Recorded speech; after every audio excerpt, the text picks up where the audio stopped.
किसी गांव में एक बहुत ही नेक और साले आदमी रहता था और वो पेशे के लिहाज से एक मुअल्लिम थे हसब मामूल। जब वो अपने रोज़ाना के उमूर ख़त्म करके मदरसे की तरफ चल दिए, क्योंकि उनको रोज़ाना टाइम पर पहुंचा होता है और वैसे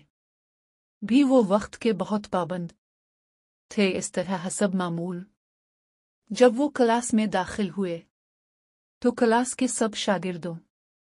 ने उस्ताद साहिब को सलाम कहने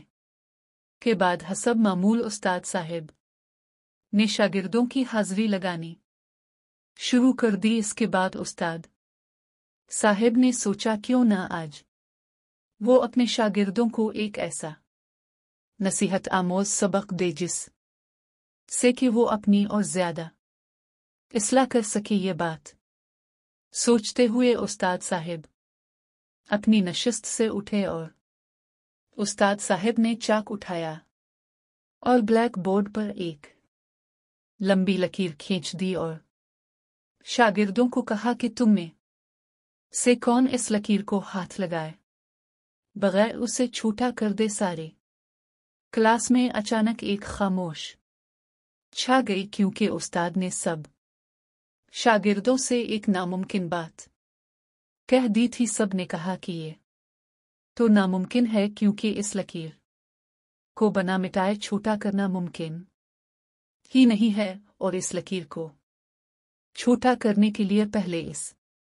को मिटाना पड़ेगा जो हाथ लगाए बगैर मुमकिन नहीं हो सकता। इस तरह किसी भी शागिर्द से इस का जवाब हल नहीं हो सका। तो इस पर उस्ताद साहिब ने एक बार सब शागिर्दों को बड़ी गहरी नजरों देखा और उन सब को कुछ कहे बगैर उठे और उठ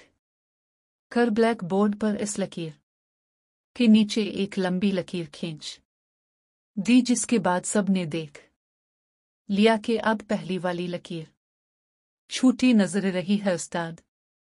साहिब ने उस लकीर को हाथ लगाए बगैर उसे छूटा कर दिया था। इस तरह सब शागिर्दों ने